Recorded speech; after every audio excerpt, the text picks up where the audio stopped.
لله رب العالمين وصلى الله على محمد وآله الطاهرين اللهم صل على محمد وآل محمد. Assalamu alaikum wa rahmatullah. It's a privilege to return to this conference and continue a conversation that began here last year. At our previous gathering, I presented a paper titled Divine Stewards of the Earth, Spiritual Ecology in the Quranic Narratives of Prophets, which has since been published in the Al-Qalam Journal of Advanced Islamic Research.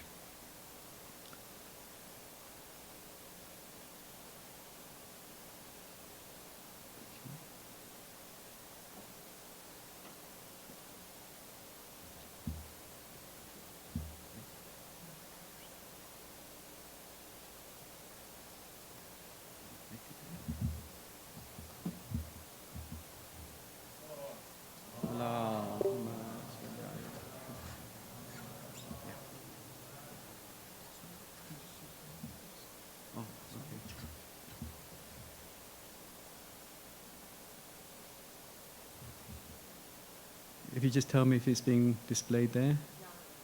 Oh, okay.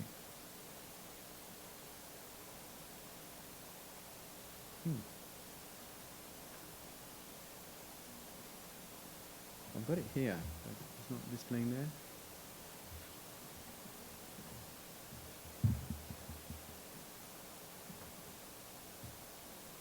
Yeah, okay, great. Right, so with regards to that paper I presented here last year, it examined how the Quran presents the prophets as models of environmental stewardship. Prophet Nuh guides through catastrophe and preserves biodiversity. Prophet Hud warns against the abuse of power and environmental neglect. Prophet Saleh teaches respect for life and responsible resource use. Prophet Yusuf demonstrates foresight in managing resources. Prophet Dawood models ethical leadership in harmony with nature, and Prophet Sulaiman offers a holistic vision of environmental governance grounded in wisdom and justice. A central theme in that study was the idea that the beautiful names of God offer a guiding framework for ethical action. Excuse me. Names such as Al-Muhaymin, the guardian, the protector; Al-Mu'id, the restorer, the reinstator; Al-Hafiz, the preserver, the protector; and Al-Muqsit, the equitable, the just. By modeling our care for the world on these divine names, we are guided towards living responsibly with the environment, treating others fairly, and building stronger communities. Today, I would like to build on those Quranic insights by turning to a real-world case study, the Al-Mahdi Centre in Fareham, UK.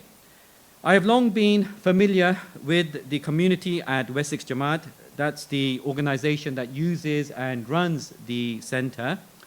And just last week, I visited the site in preparation for this talk. During my visit, I had the opportunity to view the building and gardens firsthand, to take photographs, and to meet with Shabir Bhai Walji, who has served as the center's project coordinator and task force director since 2006, as well as Sheikh Fazle Abbas Datu, the resident alim. Before the visit, Shabir Bhai had generously supported my research by completing a detailed questionnaire and participating in follow-up discussions by phone and email. After the visit, Sheikh Fazle Abbas Datu kindly provided additional documentation and photographs and really enhanced the study further. And Shabir Bhai reviewed the first draft of this talk, offering valuable suggestions and feedback.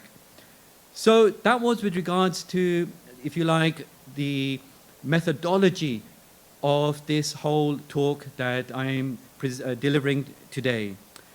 This presentation, titled Divine Stewards of the Earth 2, the Eco-Mosque as Living Tafsīr, seeks to show how the Quranic vision of stewardship is not only expressed in words, but can also be embodied in the built environment through architecture, landscaping, energy systems, and community practice rooted in spiritual values. Of course, it's especially fitting that I present this talk here at the Jaffari Community Center, which itself reflects many of the ecological principles and design features that I will be speaking about. Let me begin with some background. The Al-Mahdi Center in its current form was established in 2010. From the outset, it was grounded in the Quranic vision of Khilafah, stewardship of the earth. As the Quran states, Bismillahir Rahmanir Rahim, وَإِذْ قَالَ رَبُّكَ لِلْمَلَائِكَةِ إِنِّي جَاعِلٌ فِي الْأَرْضِ خَلِيفَةً. Remember, O Prophet, when your Lord said to the angels, indeed I am appointing a vicegerent on the earth. Now, to serve as God's vicegerents on earth includes the following: restoring what is damaged, protecting the vulnerable, and preserving the earth's beauty and resources for future generations. In doing so, we reflect something of the divine names, such as those mentioned earlier, in our relationship with creation. The land on which the Al-Mahdi Center stands had previously served as a builder's yard and was earmarked by the City Council for industrial development.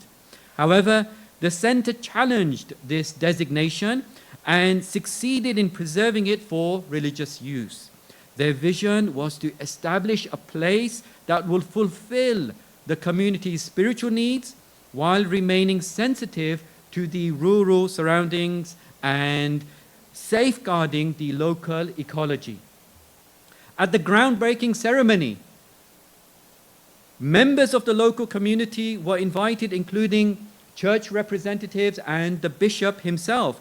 But rather than using a traditional visitor's book, guests planted trees, shrubs, and flower bulbs, serving as a living record of interfaith friendship and a shared commitment to caring for the natural world.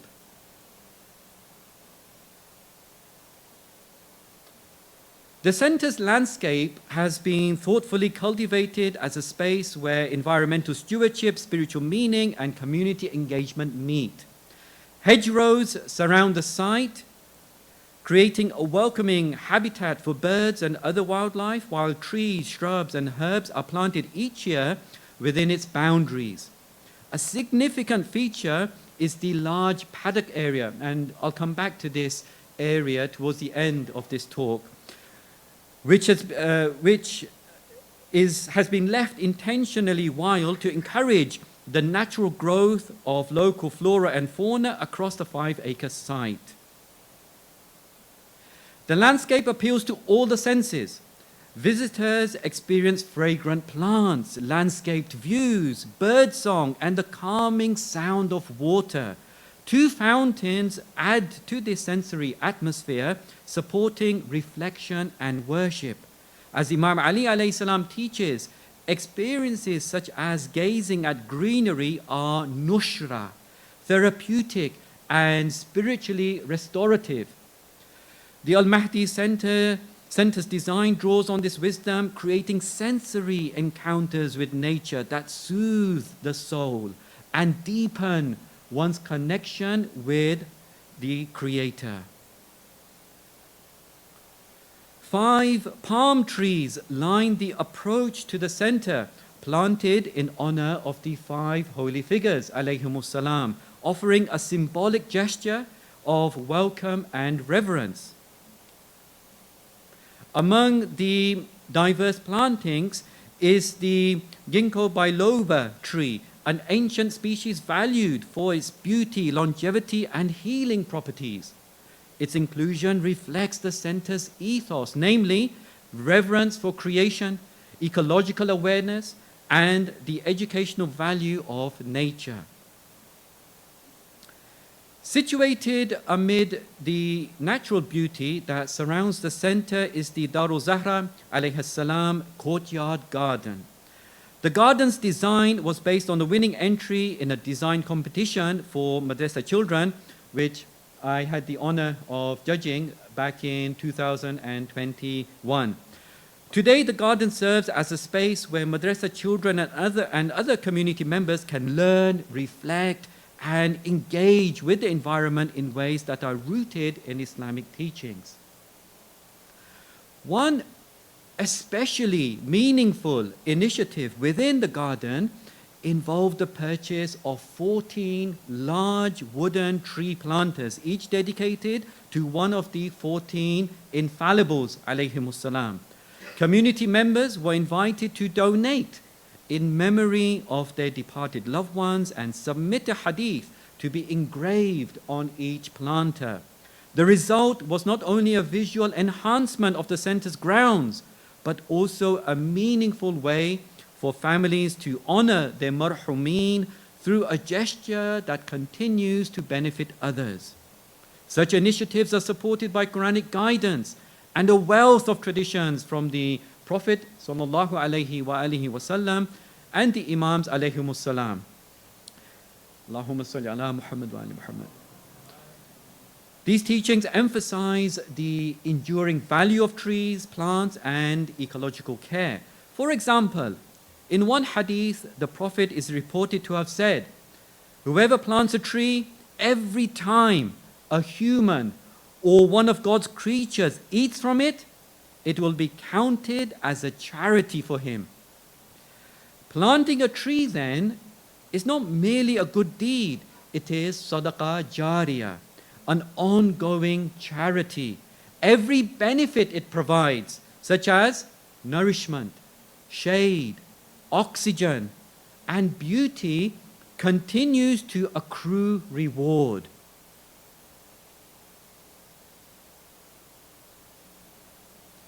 The garden has become an integral part of the center's communal and spiritual life.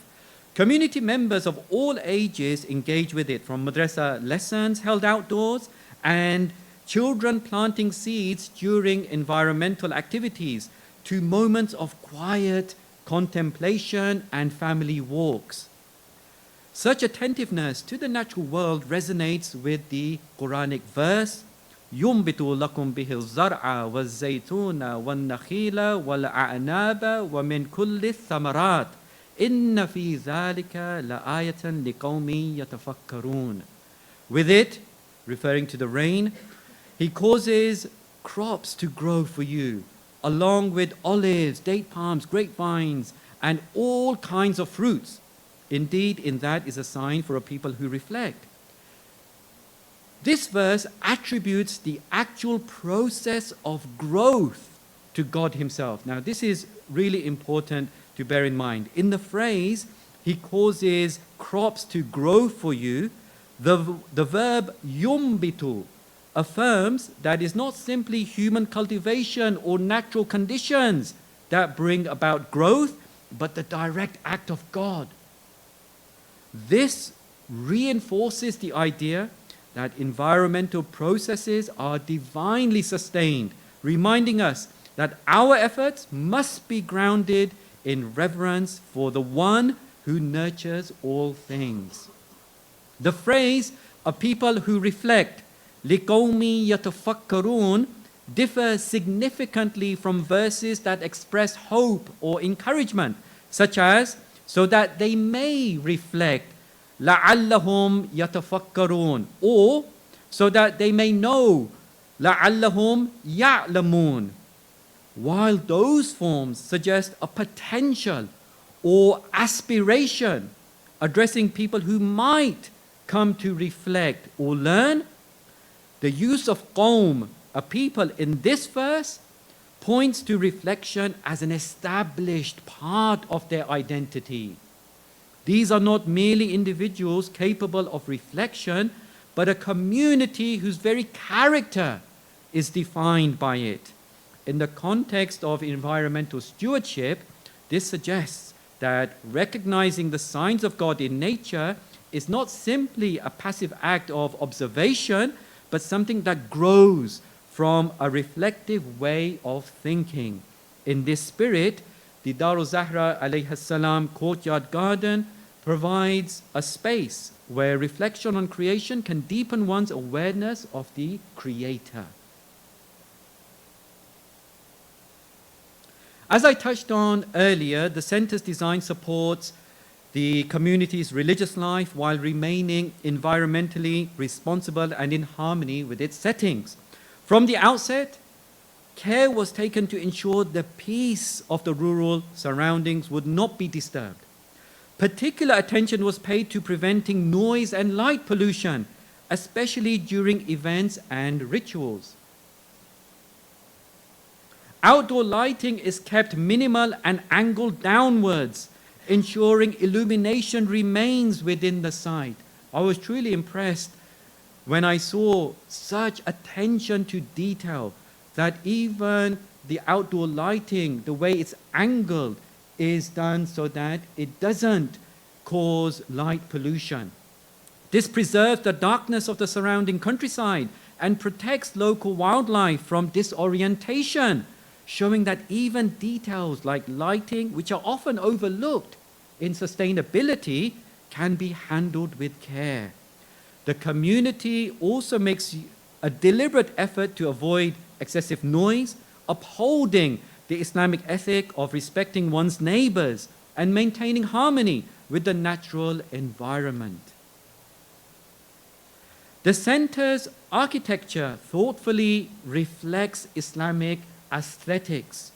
Arched windows, rounded shutters, and 2 riwaqs, each with 5 arches symbolically evoking the 5 holy figures, alayhimus salam, and leading to the respective entrances for men and women, soften the rigidity of straight lines, adding elegance and a sense of visual harmony to the structure.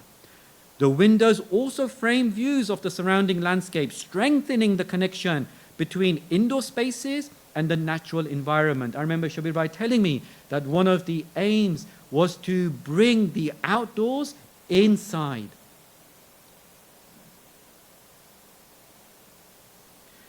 Geometric patterns built from simple repeating forms like circles, squares, and triangles reflect the unity, order, and infinity of God. Arabesque designs with their interlaced and flowing forms symbolize divine creativity, paradise, and the interconnectedness of creation. And calligraphy of Quranic verses and supplications ties the visual to revelation and devotion, drawing the eye and heart towards God.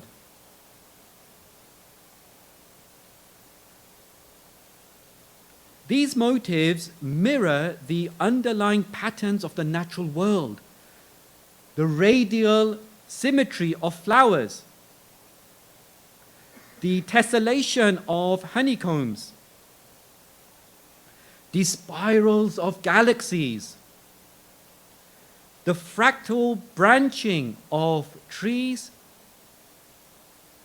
and the crystalline precision of snowflakes, all natural expressions of harmony, repetition, and proportion.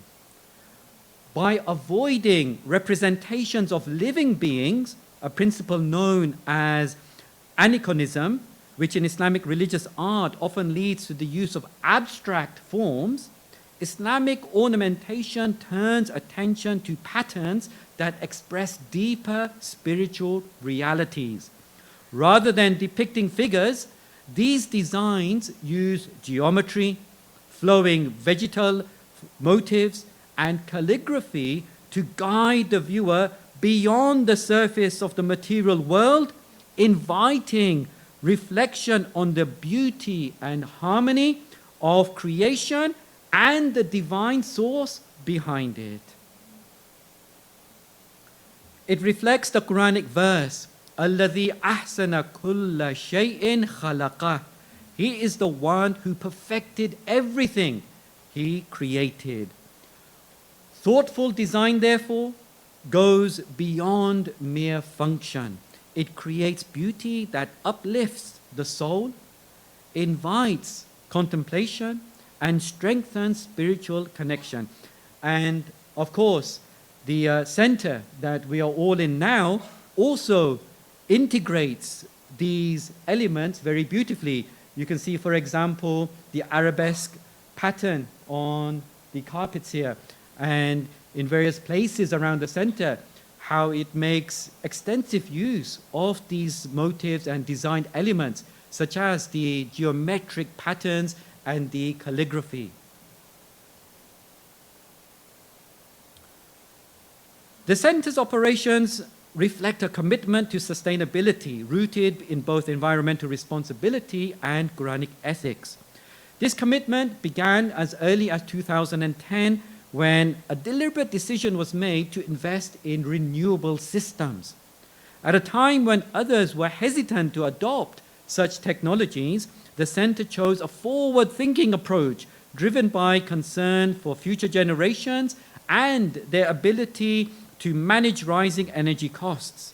Renewable energy became central to this vision, reducing dependence on fossil fuels and lowering the center's carbon footprint. As a result, it now operates largely independently of external energy sources. These efforts have been formally recognized through substantial government grants awarded in acknowledgement of the center's alignment with both faith-based stewardship and national sustainability goals. Heating at the center is provided through a ground source system, which uses coiled piping laid 1.4 meters below ground to harness the Earth's stable underground temperature of around 10 to 14 degrees centigrade, even in freezing conditions. This system supplies underfloor heating throughout the building, ensuring consistent warmth while maximizing energy efficiency. In fact, every time I've been there, I've always felt so comfortable, even in the peak winter time. And wherever I go in the building, the temperature is always consistent and stable. In other centers, if you go there to speak or recite or just take part in the programs and it happens to be a very cold day and you're not near the heater, you suffer. Other times, if you're very close to the heater, you suffer. But this keeps the temperature at a stable level throughout the center, wherever you sit or stand. In addition, the center makes extensive use of solar panels, which provide clean, renewable electricity for lighting, cooling, and other energy needs. This significantly reduces dependence on fossil fuels and enables the center to generate a surplus of energy. So I was very interested in how they manage and maintain all of these environmentally friendly systems and if it's cost effective or not. Well, not only is it cost effective, but they actually make some money out of these systems. This surplus is sold back to the national grid, lowering the center's carbon footprint, contributing positively to the wider energy ecosystem, and providing a source of financial sustainability that supports its ongoing work. The architecture also supports sustainability through passive design features. Large roof lights and expansive windows maximize natural light and promote airflow, reducing the need for artificial lighting and powered ventilation. The center's approach to waste is rooted in the Quranic ethic of moderation and responsibility. The Quran states, Ya Bani Adam, خذوا زينتكم عند كل مسجد وكلوا واشربوا ولا تسرفوا إنه لا يحب المسرفين.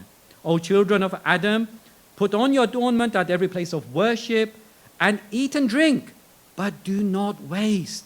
He does not like the wasteful. This guiding principle is reflected in the center's everyday practices, particularly during periods of high attendance, such as Muharram and Shahr Ramadan. For communal iftars, members are encouraged to bring their own mugs and plates. No mug, no plate, no iftar. No, it's not quite like that, but they ask everyone to bring their own mugs and plates, significantly reducing disposable waste and promoting a culture of shared responsibility, that we are all in this together and we can all help the environment by just doing these little things. Organic waste is composted on site, returning nutrients to the soil, while wastewater is recycled directly into the grounds to support irrigation. This cyclical use of resources helps minimize environmental impact while nurturing the land. The principle of conservation also extends to water use. The wudu facilities incorporate foot-operated taps to reduce water wastage, encouraging mindfulness in the use of water, a blessing which is often taken for granted, and reminding us to honor the resources entrusted to us. At its heart, this approach goes beyond simply avoiding waste. It embodies a spirit of gratitude for the blessings of creation, shukr, for all the blessings that we have. By using resources responsibly, the center fosters a way of living in which thankfulness is expressed through action.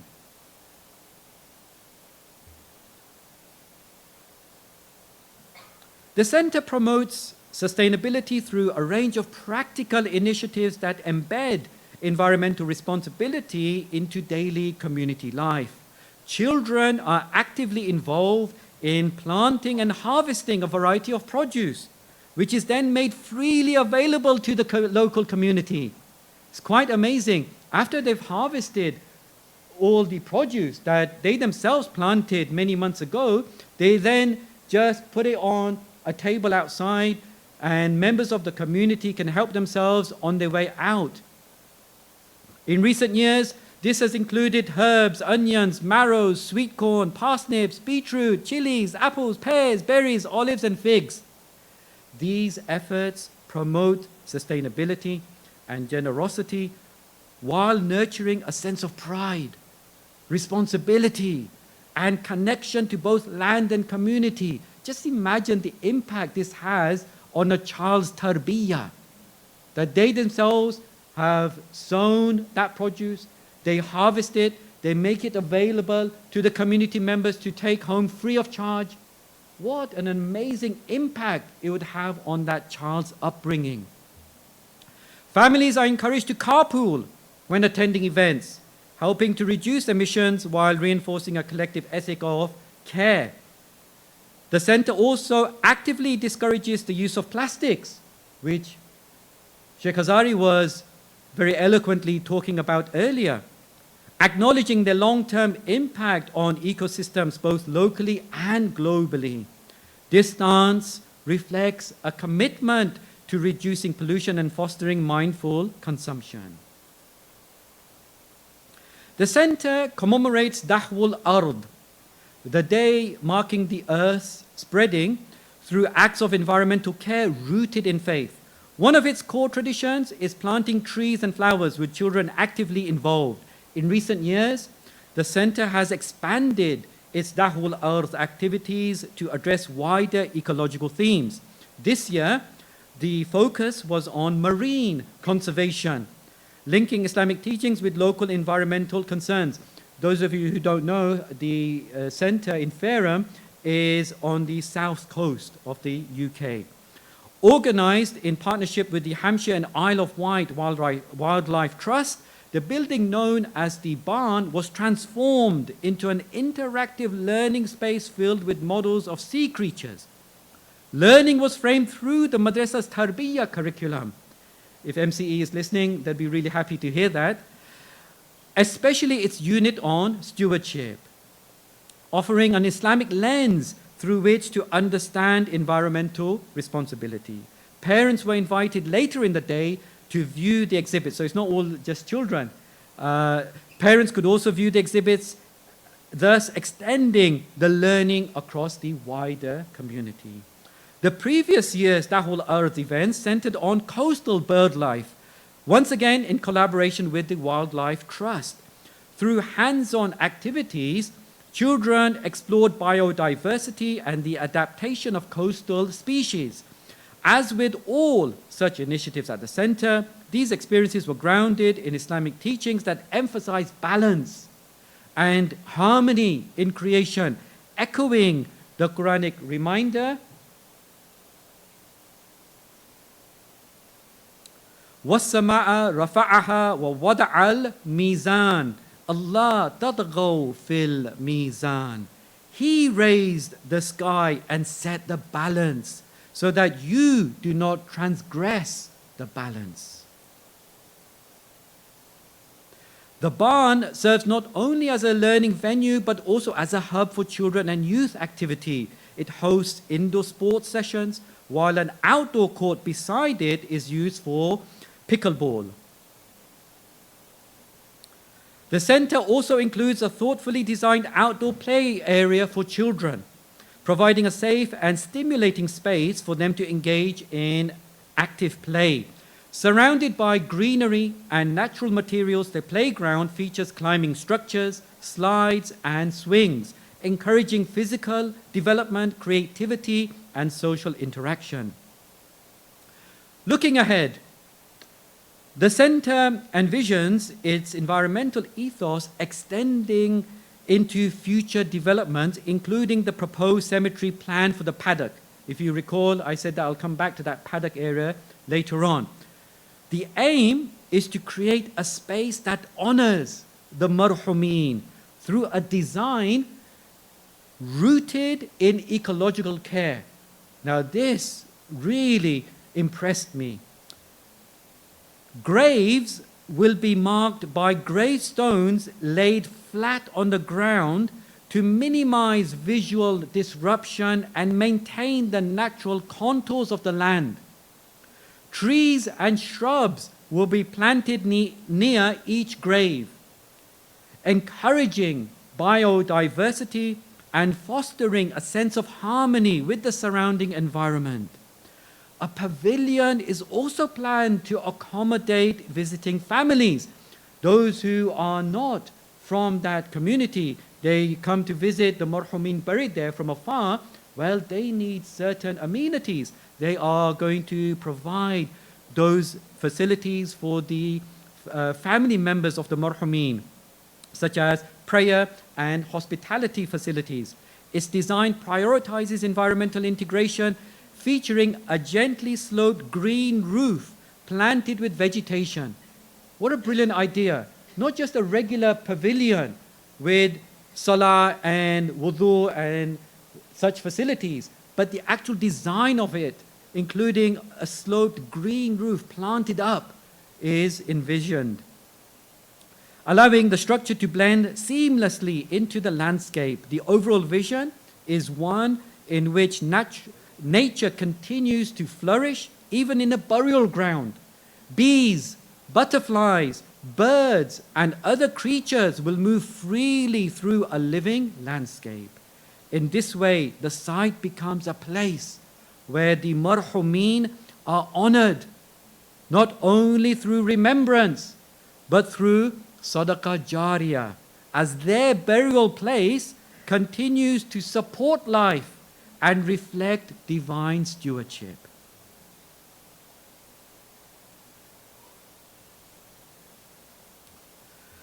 Throughout this talk, we have seen how the Al-Mahdi Center serves as a living tafsir of divine stewardship through its architecture, energy systems, land use, and community life, and educational ethos. This case study brings to life a key point explored in last year's paper, that when we reflect the beautiful names of God through our actions, a mosque becomes more than a place of worship. I'll repeat that. When we reflect the beautiful names of God through our action, a mosque becomes more than a place of worship. It becomes a space that protects the wider creation while nurturing the well-being and spirituality of those who use it. This vision is deeply rooted in the Qur'an itself, which often conveys spiritual truths through examples from the natural world. One such example is this verse. مَثَلُ الَّذِينَ يُنْفِقُونَ أَمْوَالَهُمْ فِي سَبِيلِ اللَّهِ كَمَثَلِ حَبَّةٍ أَنْبَتَتْ سَبْعَ سَنَابِلَ في كل سنبلة مئة حبة والله يضاعف لمن يشاء والله واسع عليم. The parable of those who spend their wealth in the way of God is that of a grain that grows 7 ears. In each ear, 100 grains. And God multiplies for whomsoever He wills, and God is all-encompassing, ever-knowing. This image beautifully captures the essence of Sadaqah Jariyah and mirrors the ethos of the Al-Mahdi Center. A single act, like planting a tree, nurturing a child's understanding, or designing a space with care for creation, can grow into something far greater, blessing not only the present community, but generations to come. May our mosques, homes, and institutions take inspiration from such examples so that we too may honor the responsibility placed in our care and strive to fulfill our role as true stewards of the earth. Thank you all very much for listening. Wassalamu alaikum wa rahmatullah.